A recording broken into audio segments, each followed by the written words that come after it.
Hey everyone, Julian here. So I have a bit of a little impromptu special thing for you here. As you have probably figured out if you listen to the show and get some of the outtakes and stuff like that, we tend to talk for a while before the show starts and after the show finishes, like you do. And sometimes that stuff ends up being really good, and I'll splice it into the show somewhere if it warrants it. And then sometimes we have something like this where we ended up getting into a pretty good discussion that I could have just tacked on to episode 80, but I've been trying to keep the show right around 2 hours or so, at least for the time being, so I didn't want to have anything hover around the 2:30 mark, and actually this would have been closer to 3 hours really, so I didn't really want to do that. But I think that the discussion was good enough that we can have it on its own. It's kind of a little bonus here. I've also been listening to a lot of podcasts recently, and I've been just getting more interested in how different podcasts operate, and I think this is a cool way to see kind of how we do when we're just getting things set up, and there's some little stuff that probably could have stayed on the cutting room floor, but I went ahead and left in here just for funsies. And one of the podcasts I've been listening to a lot lately is the renewed Retronauts, which I had kickstarted but had somehow not listened to an episode of. So I'm a couple years behind, but I do feel that at times this discussion comes close to a Retronauts discussion. Not that Angelo or I could ever hope to be anywhere in the ballpark of Jeremy Parrish or Ray Barnholt, but I think you gotta say that we're at least matched with, if not superior to, Bob Mackey. So hopefully you enjoy this, and maybe we'll do some other stuff like this in the future if you dig it. So enjoy, and we'll see you later. Bye.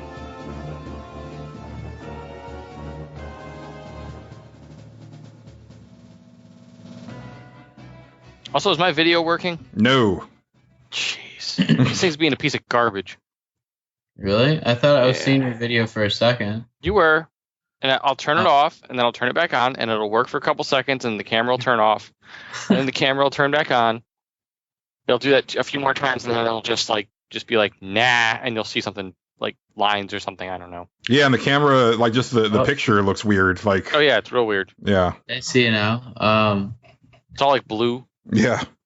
Before we get into it, guys, can I ask you about these games that are on sale real quick? Sure. Off the record? So you can talk me into them. I feel like Angela and I have become the Retronauts, but sure. Somebody needs to, because they're not doing a good job. Oh. Well, I think I'm gonna get Tactics Ogre. Let Us Cling Together. Yes.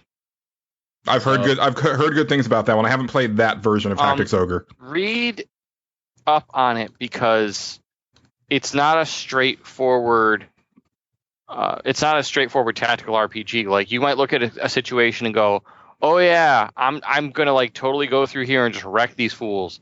Mm-hmm. And you will, but then it'll actually damage your morale, because it's weird. Yeah. Basically, if you completely rout them, it's looked at as like you committed some sort of atrocity, like a massacre. Yeah. And that actually damages your morale, and it'll give you a bad ending if you do it enough.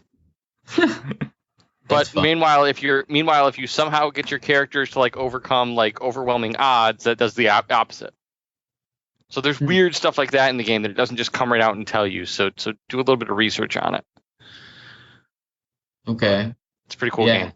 I think that'll make me want to play it even more. So those are two really long, big tactical games. And this is the Final Fantasy Tactics War of the Lions is different from A2 Grimoire of the Rift, right? They didn't. Yes, absolutely.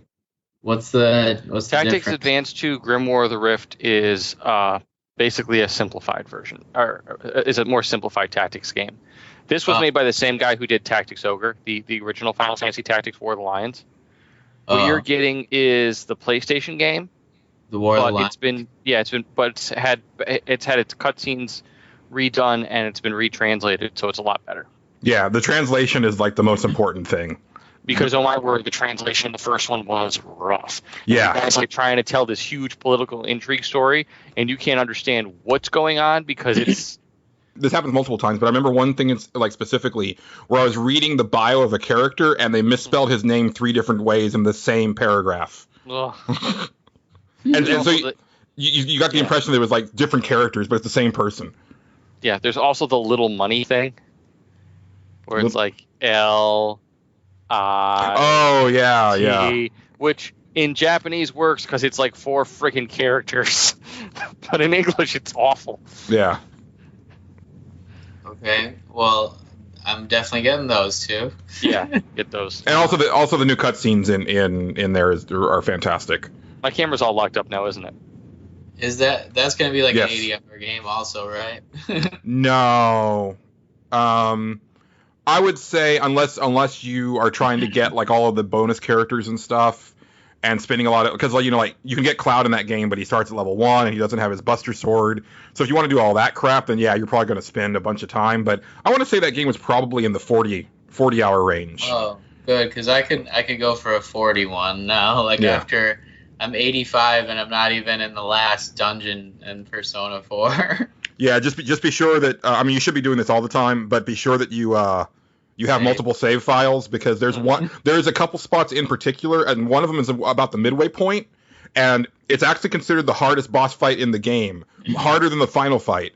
But the problem is that you get locked into like a series of battles, and if you only have that one save point, you can't go out and try to level up. The problem for me was that the first part of the fight is a one-on-one battle between your main character and someone else, and my main character just could not do anything, and I had to start the game over at the midway point.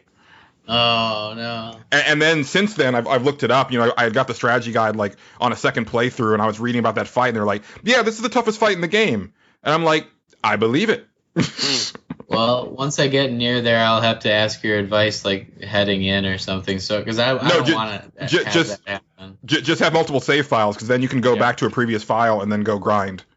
And you don't even have to grind a lot in Final Fantasy Tactics, but you know, it's one of those games where you also want to be mindful of like what abilities you're bringing in, you know, because you can like dual class, like you have your main job, but then you can bring in like an ability from a secondary job.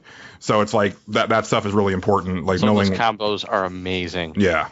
Like game-breakingly awesome. Yeah. And that's one of the most fun things about that game is you can play through that whole game and not realize how broken it is, but once you start to figure out how to break it, it just falls apart in your hands, but it does so gloriously. Like it makes you earn it. Sort of like it doesn't just hand it to you for free. Like you kind of figure this stuff out, and then when you figure it out and it works, you're just like, oh, that's awesome. Like it just feels real good. Yeah, like there's something, and I never even messed with this, but I know like one of the most deadly combos is like you get the calculator. Yep. With like the mimic and mime.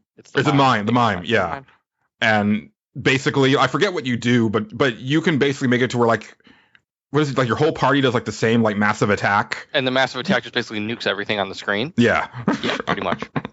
I'm oversimplifying it, but yes. But that's something that like you're not going to figure that out maybe even in your first playthrough. That's like, oh, I beat the game and I'm screwing around with it now. What happens if I do this? Yeah. Holy crap.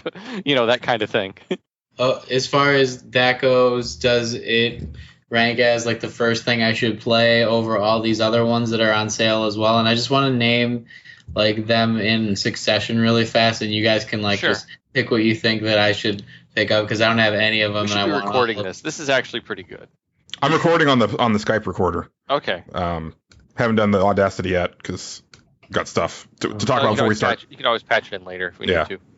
Yeah, I mean, it sounds good to me. But like they've got all the PS1 classics of the Final Fantasies on sale now. Like, I mean, I'm not getting 7, 8, and 9 because I already have those, but they have 6 on sale for $5, and I could get that, like the PS1 classic version. They've also got Dissidia, which I don't have, and it's just like a guilty, I want it. But like they have Final Fantasy Origins, they have the PS1 Final Fantasy V classic, they have the remake of 4, the complete collection. They have 3, the remake. So it's not like the PS1 classics for those two. Then they got like Legend of Mana for $3, which I kind of just want because I've never played a Mana game. And you don't want to start with that one. So a lot of these are really great as curiosities. Like I would say Legend of Mana is Like, it's fun to look at. It's a gorgeous game. The music is out. Every single Mana game has really good soundtrack, and it's usually like the art style is really good in them. This one's no exception, but the actual playing of the game doesn't play very well. Let's just go with that. They were doing some weird stuff with RPGs around that time. They were. I got to give them a lot of credit for being experimental with it. Yeah, but some of them got too experimental, and that's one of them. That one, what was it? Saga Frontier. Saga Frontier, yeah. Vagrant Story, like just games that had like a lot of stuff going on under the hood, but none of it really seemed to come together in a cohesive way, at least for me. Right. No, you're right. You're absolutely right. Like Saga Frontier is a really cool idea, but and people are like, "Oh my gosh, dude, this game is like 160 hours." Yeah. But it's 160 hours of doing the same thing over and over again with different characters. Yeah, back when people were saying how great that was, we also all had, collectively had a lot more free time. We did. So, I would say also avoid. Was it the Final Fantasy VI PlayStation? One class. The load times. Okay. The 6 is not terrible on the PlayStation. It's kind of rough. Chrono Trigger and 4 were worse. Chrono Trigger, really? 4 was bad? Yeah, 4. 5. I never played 5. 5 was all right. 6, I think the bigger problem was, or maybe I'm conflating them. It was either 4 or 6 that had menu problems where it wouldn't register your inputs quickly enough, so you might end up like selecting something you didn't want to select. Well, 4 is like they redid it now, so I wouldn't get that one. That one was like the PSP one. It's got like some weird like Korean style like hand-drawn graphics that don't do it any favors. They don't really look good. Yeah. I would consider 5 though. The reason I'd consider 5 is it's one of the best job system games in the Final Fantasy series. Except the stories is weak, in my opinion. It probably has one of the weakest stories, the weakest characters, because they're flexible. You know, like they don't have like when you're dealing with Cloud, it's like here's the whole I'm a Black Knight, now a Paladin, and there's that whole conflict going on in the middle. And with this, it's just like, well, Ferris is a pirate. Now Ferris is an archer. You know what I mean? It's, what do you want to do? So while it gives you a lot of customization, and it's really cool in that regard, I just think like the story and the characters themselves suffer. Like, I don't think the music is good in that game. I was going to say, even the music almost seems like a weird. It doesn't seem like Uematsu's typical style. Like he usually comes across as pretty epic. And in this game, it comes across as like kind of let's go on a gleeful, cheerful Saturday morning cartoon adventure, which is fine. But it's not. It's just not something I really like in my Final Fantasies. But man, it's got a real good job system. It's got a real good job system. Yeah. So to that point, what I would say, Patrick, is like if you want mechanics, play Final Fantasy Tactics, because I think that's like the best version of the job system. Like. Period. But then as far as if you want to see like the series at its pinnacle, like play Final Fantasy VI, because that is, I would say that is the one, even though 4 is my favorite, I would say 6 is the one that holds up the best over time. And that was probably like their magnum opus as far as, you know, everybody involved, that was like their masterpiece. Like everybody fired on all cylinders. If you have a way to play it that isn't the PlayStation version, do that and just YouTube the cutscenes, because they did add like fully like FMV, because that's what they were doing with everything. They added like big FMV, really nice looking cutscenes for 6. But there is lag. It does play pretty slow. It does not play as bad as Chrono Trigger. Like not even close. Yeah, Chrono Trigger had like active problems where I felt that 6 was easier to manage. And then Origins, I find the Game Boy Advance versions of 1 and 2 to be better than the Origins versions. So I agree with you, except I really like what they did with the music in Origins on the PlayStation. I really do. Like that version of the first dungeon you go to. Actually, no, just all the music is so good. They really did great things with the soundtrack in that. Yeah. So maybe YouTube the soundtrack. I don't know. And I guess if you really want to play, but you got to remember, this is Final Fantasy 1. This is archaic. Yeah, and both of us don't like revisiting 2. 2 is not good. 2 is a broken game and not in a fun way like Tactics is. Yeah. And Tactics, like I said, isn't fun until you start to really pick at it, or isn't broken until you start to pick at it. But Final Fantasy 1 is like it is Square Enix's first RPG, and it feels like it. Yeah. The type of RPG where it's like you have to go around the entire world talking to everybody just to find that one person who now says the one thing that you need to know, where they didn't say that before, but you don't know that unless you've got a guide. So it's like, okay, like I've done the thing, now let me go back around every place that I've been to and talk to every single person again until I get that one thing that tells me where I have to go next. You can use a guide to mitigate that. I actually would after all this time. Yeah.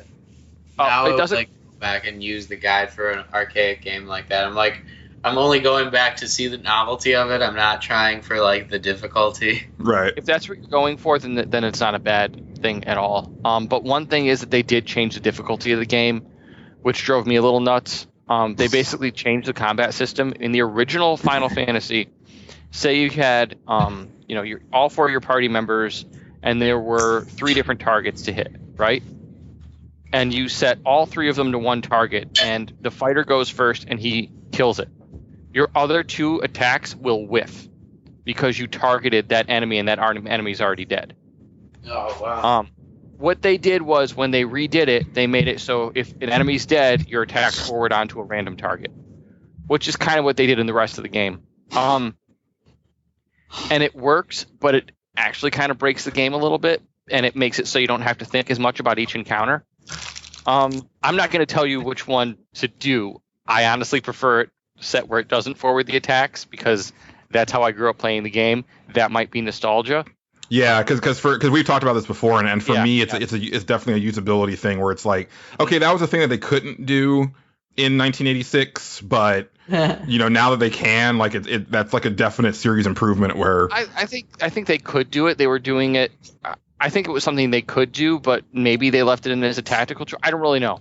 Like, I don't know if that was actually a decision where they thought, well, we're going to make them think about these encounters, whereas if they send all of their people after one enemy and that enemy dies and they whiff and then they get beat up for it, as opposed to I have to be, thinking about, okay, if I have my 2 mages attack this and my black bat, it'll die, and if my fighter attack this one, it will die, so then I'm not wasting my moves.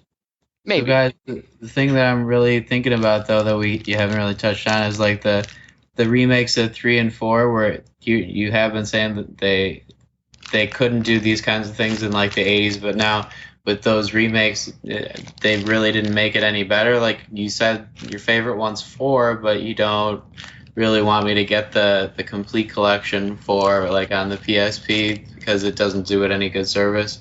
Well, yeah, I mean the graphics. I mean, I have it. I have like every version of 4 that they've made, but I just don't care for that graphic style. They also did it on the PSP versions of Final Fantasy 1 and 2, which I need to buy just to have them, but I also don't like that art style there. It just looks... It's like, if you look at them side by side, you would think that the new one is an improvement, but then when you start to just like kind of look at them closer, there's something more detailed about the sprite art than the hand-drawn art. Like, there's something very almost airbrushed about the new art that I don't like. They look like they've been kind of smeared out in a weird way. Yeah, almost like you would see them put onto the side of a van or something. Yeah, like that type of art. I don't care for it. But does it like make the game bad? I mean, like if I'm not going to get any version of Final Fantasy IV or it's that, I should probably get that, right? Well, hold on. Do you have any Nintendo consoles at all? Like a Wii, a DS, a 3DS? Nothing? No. Okay. Oh, I have a 3DS, but... If you have a 3DS, get the Virtual Console version if it's available for that. If you can play Final Fantasy VI on that as opposed to the PlayStation version and Final Fantasy IV, that's how I would play them. I don't think they ever back me up on that. I don't think they ever. Well, it depends. They have it. Like, let's see. I know it was on the Wii Virtual Console. It was on there as Final Fantasy III though, which is fine. That's just how it was released here.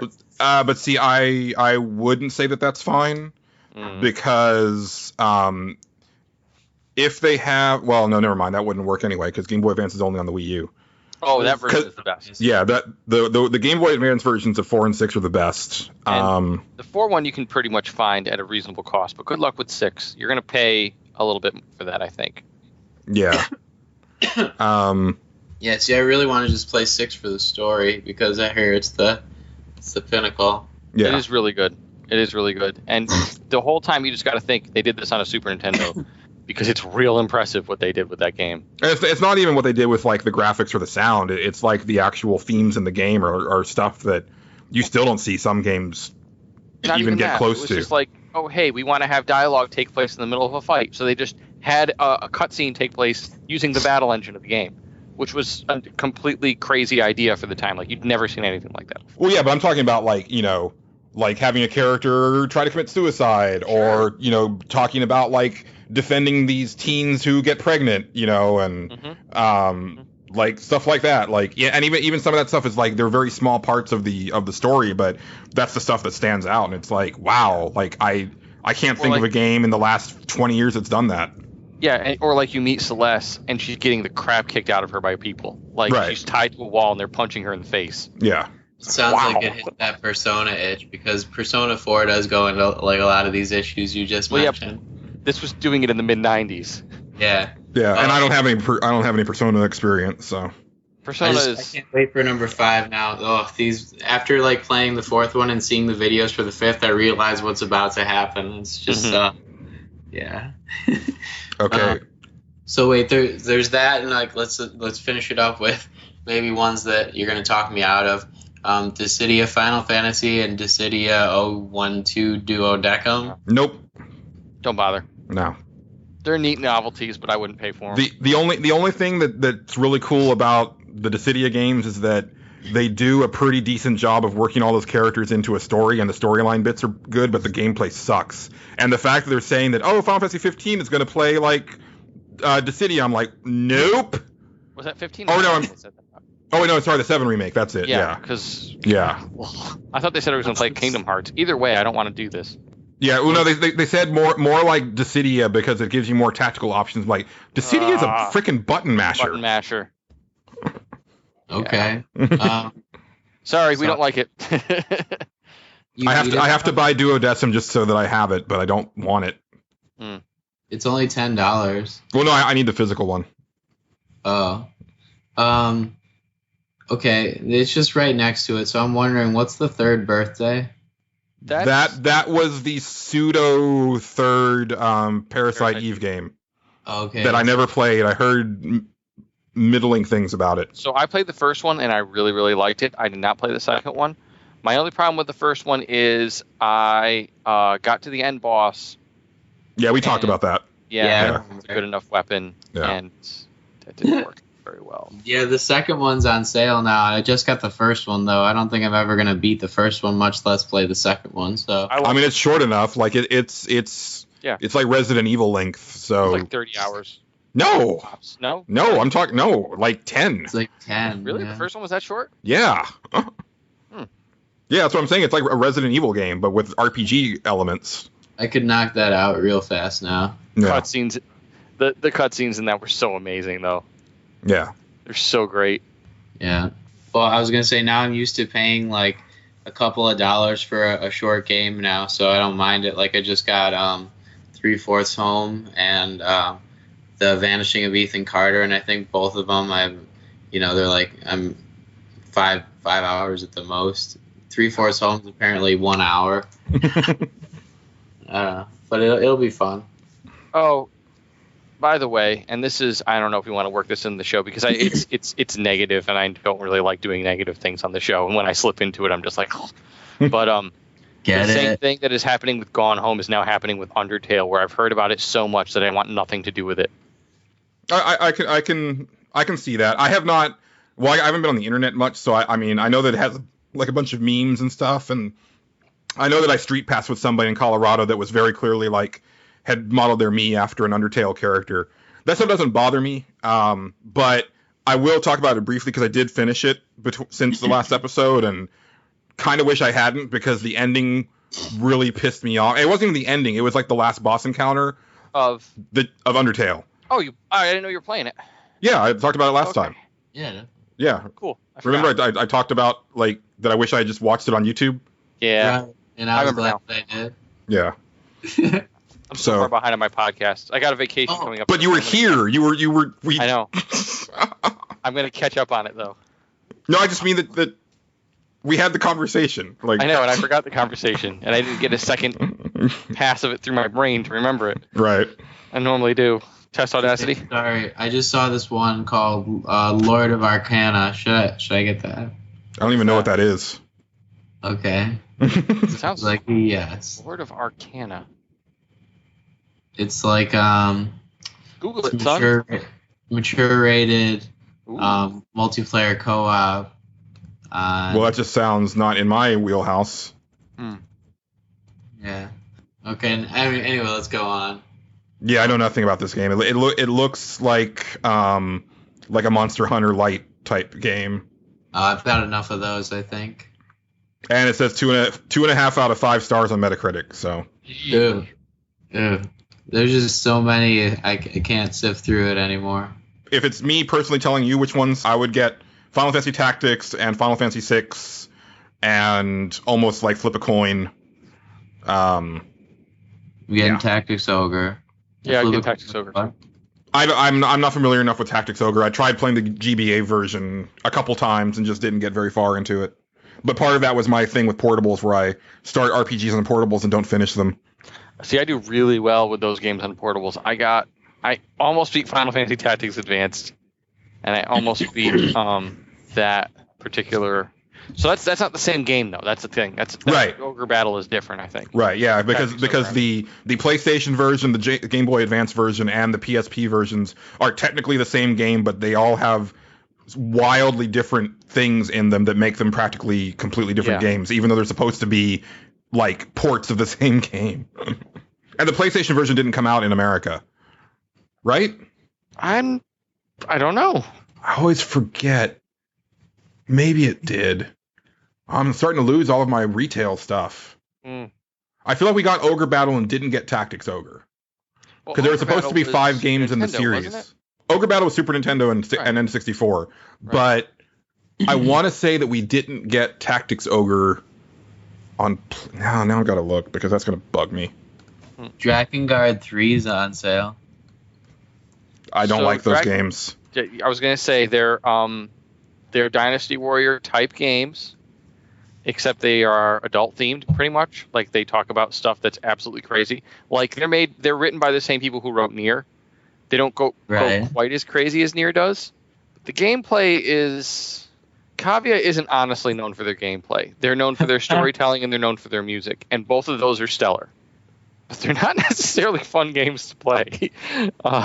So yeah, I'm good on that. Yeah. Julian, you said flip a coin for what? You never said Final Fantasy Tactics and Final Fantasy VI. As far as which one to play. Oh. I'd do both. I know, but as far as which one to do first. Oh. Well, which one are you in the mood for? I mean, they're two very different games. Yeah. Okay, so they did release it on PlayStation. I remember the box art now. So I must have tried it on the PlayStation as well. I've tried that game multiple times for Tactics Ogre. Yeah, but it's never held me. I don't know. Anyway. So no 4 or 3? You didn't say anything about 3, really. Well, 3, like I didn't even realize they had done this, but I did see it on the store that's a port of the DS game, because that's the only version of 3 that came out to the States. So I didn't even know that they'd done that. It's fine. I don't know. Because I've played it once. I didn't technically beat it. I got to the last boss and couldn't beat the last boss, but I was like, okay, I've seen everything in the game. I just don't feel like grinding another 5 hours to like beat this boss. I played and beat that game. It is it's a more interesting game than 5, but the mechanics of 5 are way better, if that makes sense. Like I felt like 3 actually went places and 5 was more just like, hey, have a whole lot of fun with this job system. 3 was weird for me because I was able to do the same like cheat that I did in 2, which was just have everybody dual wield, and there's like no penalty for it. And it's like, well, why would you ever do anything else? Like, why equip 1 spear when you can equip 2 spears? Yeah. So I think I'll skip those. And then 4, I mean, like I said, it's my favorite in the series, but why is that? I mean, well, it was my first Final Fantasy, but also it's one of the tougher Final Fantasy battle systems because it was the first version of the ATB system, so it's very fast-paced because they hadn't really gotten the timing down yet. And you also have up to 5 people in your party. I was going to say 5 characters in combat at once. Yeah. Tight. Yeah, and the cool thing is that like it's a huge cast of characters, but it's also dictated by where you are in the story. So it's not like in Final Fantasy 6 you get to a certain point where you can pick whoever you want to be in your party. But 4, it's like no, like this character's dead now, this character is incapacitated, this character is missing, so like you're constantly changing your characters and stuff like that. And like the party you end up with for the final dungeon is almost completely different than the ones that you are like spend the bulk of the game with. And I think that's really cool. And, people call it like really cheesy melodrama now, but I think that it's real. I mean, again, I played it when I was like 12. It did not seem nearly as cheesy when it came out. Yeah. And I don't, and to me, it's still not cheesy, but I'm looking at it from nostalgic eyes. So I can't say, as someone who's never played it, like they might be like, oh, that's corny. It comes off as cheesy because what it did was it set up a bunch of people have basically taken the script of Final Fantasy IV and rewritten it over and over and over again and put different RPG mechanics around it ever since Final Fantasy IV came out. So what you've got is all of those things have become tropes. Yeah, and that's why it feels as cheesy as it does now. And I think part of the thing that's great about 4 and 6 is that they weren't trying to cater to like the same audience constantly as far as like, oh, well, it has to be a teenage boy. Like the main character, like the cast in 4 and 6 are very varied. Like the main character in 4 is like, probably in his 30s, and you've got like an old man in there. You've got a bunch of kids in your party. You've got one character who's almost completely useless in battle. But he's a bard, so he's pretty much useless, period. He's a spoony bard. Yeah, he's a spoony bard. Because even his buffs aren't that great. So, you've got like a bunch of different characters. And then same thing with 6 is that you've got like a martial arts musclehead, and you've got this knight in his 40s, and you've got this feral kid who's like 12 in your party, and you've got another girl who's probably like 8. And it's like, wow, that's really interesting because now everybody, I mean, just look at Final Fantasy 15's cast. Mm-hmm. Bunch of, crappy GQ models. Yeah. Well, guys, I'm proud to say I'm now the owner of Final Fantasy Tactics, War of the Lions, Tactics Ogre, and Final Fantasy VI. So there you go. Those are all good, solid games. Yeah. You have not made any mistakes, sir. Got them all for less than $20. There you go. Not bad at all. Yeah, I picked up Castlevania Symphony of the Night and Suikoden on that last flash sale. Mm. Yeah, I got those. I didn't get Suikoden, but I have the disc, but that's one that I wouldn't mind replaying on my PSP. Watching somebody on Twitter play through Symphony of the Night for the first time, and he had no idea what he was getting himself into, and it was amazing. Nice. He would just like set up tweets every once in a while. I was like, so I guess I killed a Belmont. Yay. And then somebody's like, no, that's not the end of the game. What do you mean it's not the end of the game? And then he's like, then he was talking about how, oh yeah, one time I was in the clock tower and the statue moved. And like, okay, continue with this train of thought, that kind of thing. God, I loved the sense of discovery in that because I did that all on my own. Cool. Yeah. You actually did the whole unmasking shaft. Yeah. Yeah. Wow. Okay. I think I probably lucked into some of it because honestly, right now I don't remember everything. I just remember specifically like remembering that I'd picked up that spike armor, and then realizing, hey, there's a hallway with spikes in it that I couldn't go through, and so I used that. And I don't remember if that's all that I needed to do, but I remember that there was an item there. You had to wear the glasses. Well, one thing was I think you had to have the stopwatch item in the clock tower for one part of it and use that, and then you had to get some glasses and a ring, and you had to wear those when you fought Richter. See, I don't remember. I remember having to use the glasses, but I think you get the glasses in that hallway with the spikes. Okay. So yeah, so when I got the glasses, I was like, well, these seem useless.